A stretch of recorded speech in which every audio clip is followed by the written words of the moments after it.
नमस्कार, naturopathy food रेसिपीजमध्ये तुमचं स्वागत आहे. आज मी दाखवणार आहे राताळ्याचे कटलेट्स. त्यासाठी मी घेतल्यात राताळी स्वच्छ धुवून कापून घेतल्यात. आता त्यांना पाण्यामध्ये उकडत ठेवते. आज आहे एकादशी आणि पाऊस खूप पडत आहे. सगळ्यांना सुट्टी आहे, मुलांना पण सुट्टी आहे, म्हणून मी आज राताळ्याचे कटलेट्स बनवत आहेत की सगळ्यांनाच नाश्ता होईल. आता त्यात टाकलं थोडंसं मीठ. 10 मिनटं उकडून घेतले राताळे.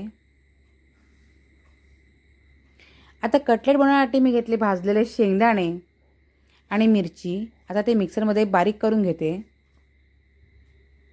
आज सुट्टी आहे म्हणून काहीतरी गोड पण झालं पाहिजे, पण एकादशीचा उपवास पण आहे, म्हणून मी बाजूलाच मिल्क केक पण बनवायला घेतला आहे. आता राताळे उकडून झालेले आहेत. आता राताळ्याचे कटलेट्स बनवण्यासाठी वरची बाइंडिंग थोडी कडक पाहिजे, म्हणून मी घेते साबुदाणे. ते थोडेसे भाजून घेते आणि त्यांची पूड करून घेते. इथे राजगिऱ्याचं पीठ पण वापरता आला असता, पण तो नाही आहे, म्हणून मी आता घेतला त्याचे साबुदाणे भाजून घेते.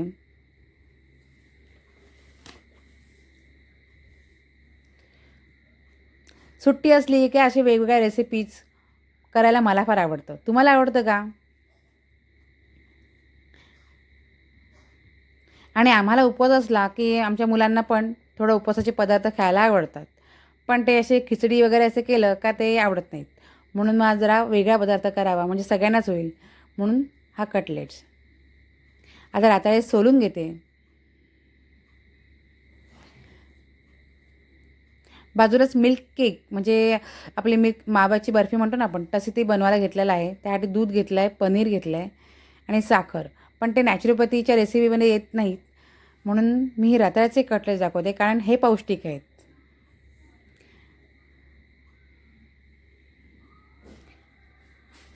आता याच्यामध्ये शेंगदाणा, मिरचीची पूड आणि मीठ टाकलेलं आहे. साबुदाणे पण भाजून झालेले आहेत, ते मिक्सरमधून बारीक करून घेते.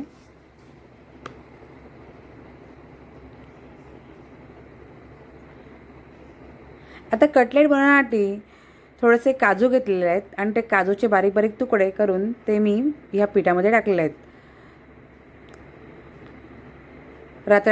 उकडलेल्या राताळ्याचा कीस, शेंगदाणा, मिरचीची पूड आणि काजूचे तुकडे. आता हे पीठ चांगलं मिक्स करून घेते, एकजीव करून घेते. राताळा एक पौष्टिक कंदमूळ आहे. राताळ्यामध्ये विटॅमिन ए, विटॅमिन सी भरपूर प्रमाणात असल्याने रोगप्रतिकारक शक्ती वाढवण्यास मदत होते. राताळ्यात चांगले फायबर असते, त्यामुळे पचन सुधारते आणि बद्धकोष्ठता टाळण्यास मदत होते. आता पीठ चांगलं मळून झालेलं आहे. आता राताळ्याचे कटलेट्स म्हणजे छोटे छोटे गोळे बनवून घेते आणि ते भाजण्यासाठी मी तवा घेतलेला आहे, लोखंडाचा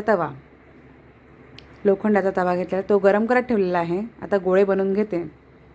राताळ्यामध्ये असलेले पोटॅशियम आणि फायबर त्यामुळे रक्तातली कोलेस्ट्रॉलची पातळी कमी करण्यास मदत होते. तसेच हृदयरोगाचा धोका पण कमी करण्यास मदत होते. रताळे कमी कॅलरीज आणि उच्च फायबर याच्यामुळे वजन कमी करण्यात पण मदत करतात. रताळ्याचा कमी ग्लायसेमिक इंडेक्स असल्यामुळे रक्तातील साखरेची पातळी नियंत्रणात ठेवण्यास मदत होते. रताळ्यामध्ये असलेल्या अँटीऑक्सिडंटमुळे कर्करोगाच्या पेशींशी लढण्यास मदत होते. रताळे त्वचेला चमकदार आणि निरोगी ठेवण्यास मदत करतात. रताळे ऊर्जा वाढवण्यासाठी पण एक चांगला स्रोत आहेत. आता कटलेट्स बनवून झालेले आहेत गोल गोल. आता त्यांना कटलेटचे गोळे बनवून झालेले आहेत. आता त्यांना साबुदाण्याच्या पिठामध्ये घोळवून शॅलो फ्राय करून घेते. शॅलो फ्राय करण्यासाठी मी आता तेल टाकलेलं आहे तव्यावरती. इथे डीप फ्राय पण करता आलं असतं, पण मला थोडं कमीच तेल पाहिजे, म्हणून मी शॅलो फ्राय करून घेते. आणि ऑलरेडी रताळे आपण उकडून घेतलेले आहेत आणि शेंगदाणे पण भाजून घेतलेले आहेत, त्यामुळे शॅलो फ्राय केले तरी चालेल.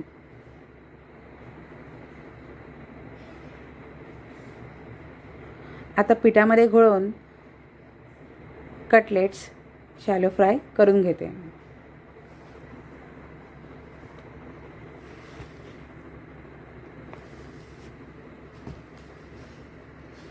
सुट्टीच्या दिवसामध्ये असे गरमागरम रेसिपीज सर्वांनाच खूप आवडतात.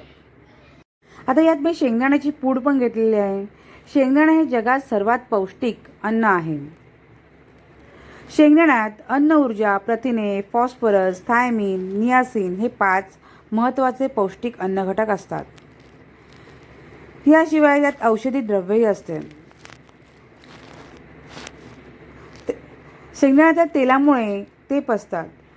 शेंगदाण्याचे तेल हे सारक असून त्याने त्वचा नरम बनते. आता कटलेट्स शॅलो फ्राय करून झालेले आहेत.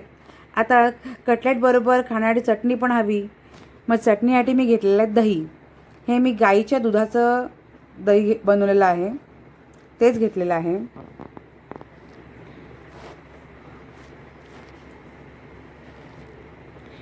दह्यामध्ये टाकते थोड्याशा मिरच्या,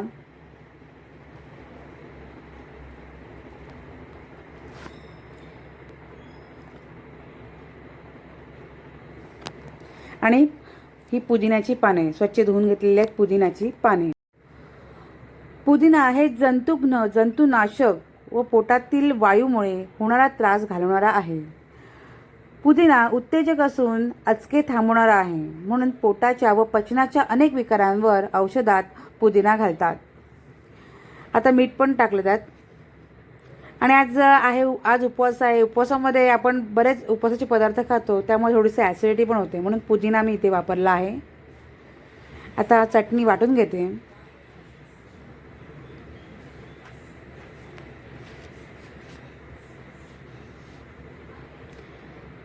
चटणी, दही, पुदिना, मिरचीची चटणी,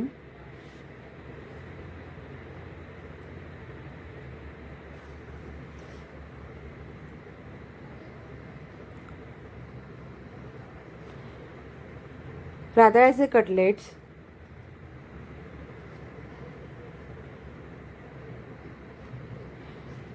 पुदिना श्वसन मार्गातील तक्रारी, पुन्हा तोंडातील तक्रारी, पुन्हा घसा बसणे, त्वचेच्या तक्रारी यावरती पण पुदिन्याचा खूप उपयोग होतो.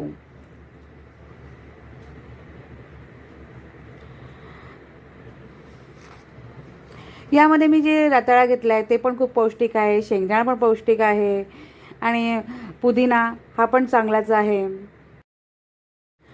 आणि हा आहे मिल्क केक, जो मी तुम्हाला मगाशी दाखवत होते.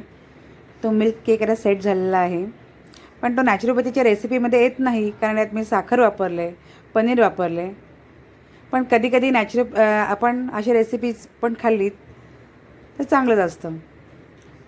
नंतर मग बॉडी डिटॉक्स करायची. कशी वाटली ही रेसिपी? आवडली असेल तर लाईक करा, चॅनलला सबस्क्राईब करा आणि पुढच्या रेसिपीसाठी बेल आयकन प्रेस करा. अशाच वेगवेगळ्या रेसिपीज, वेगवेगळी माहिती तुम्हाला या चॅनलवर नक्की मिळेल. रताळ्याचे कटलेट्स डिश तयार.